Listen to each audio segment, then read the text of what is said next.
Lautaro Martinez সবসময় থাকেন underrated, কিন্তু পারফরম্যান্স করেন দুর্দান্ত। চ্যাম্পিয়ন্স লিগে তার এবারের ফর্ম দেখে অনেক বিশেষজ্ঞ বলছেন এই লাউতারো মার্টিনেজ বর্তমান বিশ্বের সেরা স্ট্রাইকার। অনেকে এমবাপ্পে, হল্যান্ড কিংবা হ্যারি কেইনের কথা বলতে পারেন, কিন্তু এরা সবাই এবার ফ্লপ। চ্যাম্পিয়ন্স লিগ থেকে সবার ক্লাব বাদ পড়েছে, লিগ জেতারও সম্ভাবনা নেই, কিন্তু লাউতারো মার্টিনেজ টিকে আছেন এখনও। চ্যাম্পিয়ন্স লিগে বায়ার্নের বিপক্ষে টানা 2 লেগে গোল করেছেন, ইন্টার মিলানকে তুলেছেন সেমিফাইনালে।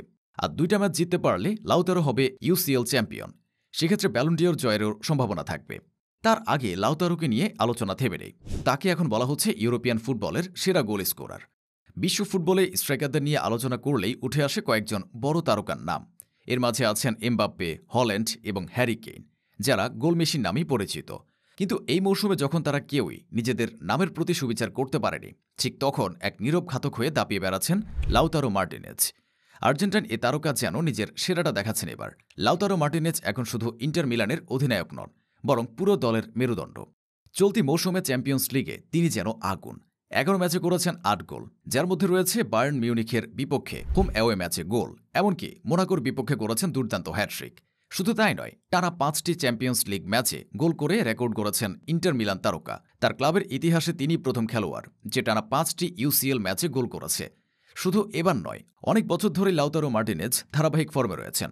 ইন্টার মিলানের জার্সিতে এখন পর্যন্ত 323 ম্যাচে 150 গোল করে পৌঁছে গেছেন কিংবদন্তিদের কাতারে। গত 6টি মৌসুমে প্রতিবারই 19 গোলেরও বেশি করেছেন, যা তার ধারাবাহিকতা প্রমাণ করে।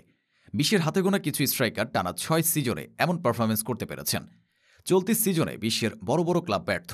এমবাপ্পের রিয়াল মাদ্রিদ ইউসিএল থেকে বিদায় নিয়েছে, আর্লিং হল্যান্ডের ম্যান সিটি সুবিধা করতে পারেনি, কিন্তু টিকে আছে ইন্টার মিলান। সেটা হয়তো লাউতারো মার্টিনেজের কারণে, যিনি সবসময় দলের জন্য দুর্দান্ত পারফরম্যান্স করছেন, কিন্তু সেভাবে লাইমলাইট পাননি। যদিও তার অর্জন অন্য অনেকের তুলনায় বেশি। বিশ্বকাপ জয় থেকে শুরু করে কোপা আমেরিকায় 2বারের চ্যাম্পিয়ন, ক্লাবে একের পর এক রেকর্ড, তবু সেভাবে লাইমলাইটে আসতে পারেননি। তবে পরিসংখ্যান বলে তিনি বিশ্বের সেরা স্ট্রাইকার। 1 বছর আগেও ব্যালন ডিওর জেতার মতো পারফরম্যান্স করেছিলেন লাউতারো। ক্লাব ফুটবলে ইন্টার মিলানে ছিলেন লিগের সর্বোচ্চ গোলদাতা।